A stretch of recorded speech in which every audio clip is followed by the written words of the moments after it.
r/AskReddit. Serious, what is the most paranormal or unexplainable events you have witnessed? I was in my laundry room, and I heard someone come up behind me, and I swear they whispered. I screamed so loud and thought it was my husband playing a prank on me. When I turned around no one was there, and it was so freaky. Also, when I was a teenager I was sitting in my room at my computer desk, and piece of paper and pen went up in the air and slammed back down. I ran downstairs to tell my mom, and I was crying hysterically. My mom thinks I just hallucinated it. I work in a prison. Before my job in the jail changed, I used to have about 1.5 hours of downtime before it was time to punch out. My sergeant at the time asked if I would cover the 11 p.m. count on one of the blocks. He didn't care what I did before or after, just do the count. No prob. I'm sitting at our Times Square area, one hallway leads to 4 blocks, and another hallway leads to the other 4. I'm sitting in front of one of those hallways. I hear someone walking towards me from behind. But I realize I don't hear keys. We all have keys, except inmates. I turn around, no one there. I think, okay, maybe I just imagined it. Guy sitting in the area with me asks who it was. I guess I didn't imagine it. Alright then. 11 p.m. comes, I go to the block. No one is letting me in. WTF. I go back to the Times Square area to call and let the officer know not to panic. I'm coming, I just can't get in. As I'm on the phone, I feel someone behind me and they lean into my ear and whisper forcefully, "What are you doing?" I wave my hand back to signal to them to stop. I hang up and turn to yell at who it was. No one is there. No one is in any hallway, I'm all alone. We have so many stories from this Farcan place.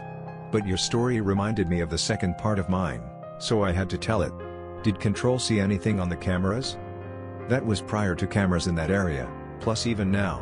Aside from our SHU and MHU, solitary and mental health, respectively, the cameras don't record 24/7 nor do they have audio. Or so we've been told. But, now that you bring it up, we did have an officer in the MHU control room see a shadow person on camera.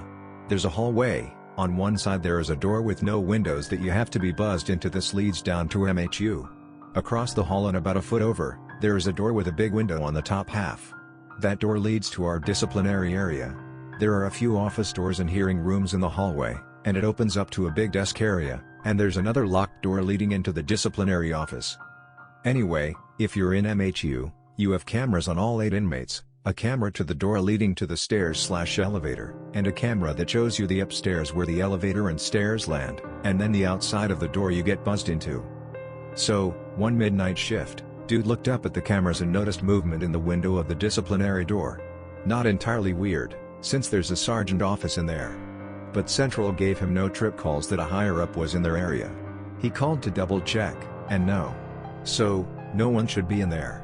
He's still watching, and can see the shadow standing there, then it moves away, comes back but it's more to the side, like trying to look down the hall without opening the door. And this goes on for a few minutes. The other officer he's with sees it too. So, in order to rule out anything, they get the roundsman to check it out. No one is in there. Fun fact, our disciplinary area used to be our infirmary. Quite a few inmates died there, and a lot were victims of HIV-related complications. We used to have a lieutenant who, on his first midnight shift as our watch commander, so making rounds alone in the middle of the night, heard moaning and groaning coming from there. As soon as he stepped into the area, he felt like something was in there who was going to hurt him, and after making sure no one was there, he hauled ass out of there. He refused to go in there ever again. If he had disciplinary during the day, he made sure to never be alone in the offices. I'll bring out this story again. It happened to me 7 years ago and I can't figure it out, but I lost an hour of time in what felt to me like minutes. At the time I was working from home after a serious illness diagnosis. I had settled into a routine, up at 7 a.m. and do house stuff and shower, then at 8 a.m. start prepping my work and laying out my day. Phone calls and emails from 8 to 9. This is all I remember. It was 7:55 and I brewed a cup of Keurig coffee on my kitchen located on the main floor of my house. I went upstairs to my office and turned on my computer to settle in and realized I forgot the coffee in the kitchen.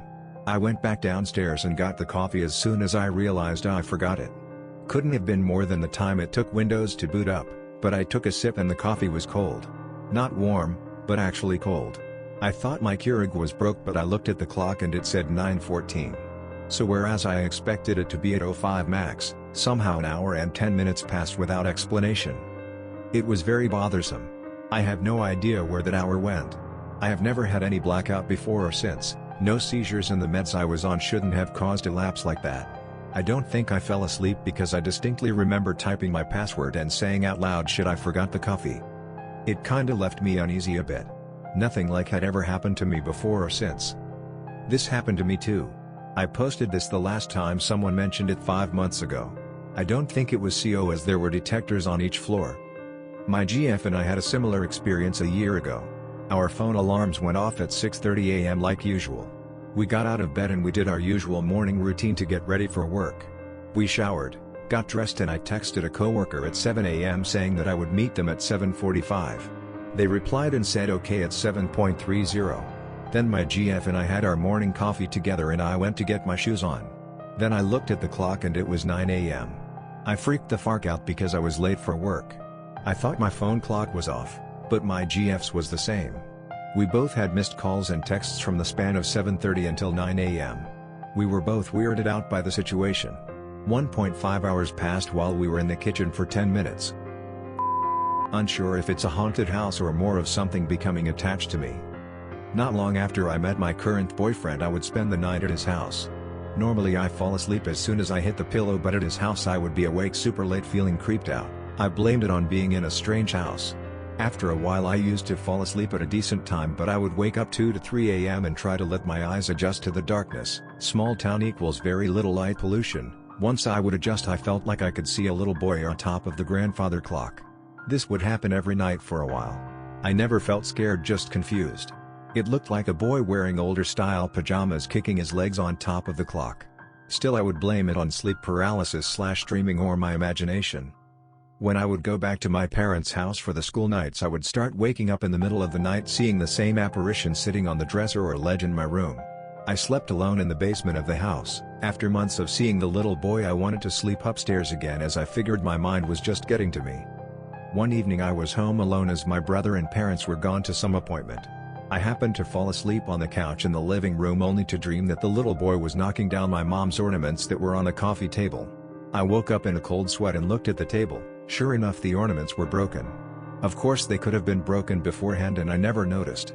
It started to get chilly in the living room, so I moved to my mother's bedroom to watch TV before they came home.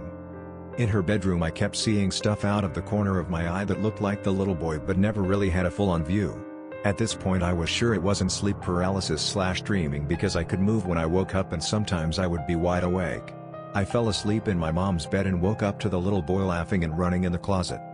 Friday of that week I went to my boyfriend's house and he knew something was up, but I wouldn't tell him out of fear that he would think I was crazy. That night I was helping his mom bake and I happened to mention that I was having really weird dreams about a little boy, and she asked me if he was a young one with his jammies on. She knew what I was talking about. She told me that their house was pretty old and all throughout the time they lived there strange stuff would happen, such as stuff being moved or hearing voices or laughter, but the past 6 to 8 months things had stopped happening. It's been 3 years and I've moved out with my boyfriend to start post-secondary. Still seeing/sensing/dealing with whatever it is. Things being moved/voices, whatever it is. After my dad passed away, my stepmom kept asking me if I found the book he was reading in his last months. She didn't know the title. We looked all over the house for it. Eventually found it with a stack of magazines, definitely not where it belonged in the house. My stepmom recognized it immediately when found. The title of the book was Hello from Heaven. I also received a phone call 2 days after he passed away. The phone call was from his phone number. For some reason I was too scared to answer. Asked the only person who had the phone, stepmom, if she had called from it. She said she left it in the garage where he always worked. This was 14 years ago. I still regret not answering the phone. On the day my father died I was alone in the apartment we lived in. While everyone was out mourning at my uncle's, I stayed home because I didn't want the people to stare at me sobbing. Anyways, I'm in the living room and I hear footsteps in my mother's room that has a balcony. I straight up hear the balcony door open, so now I'm like sobbing and shouting, asking who's there. I go check it out and there's no one there except a strong smell of tobacco in the room. My father used to smoke on the balcony.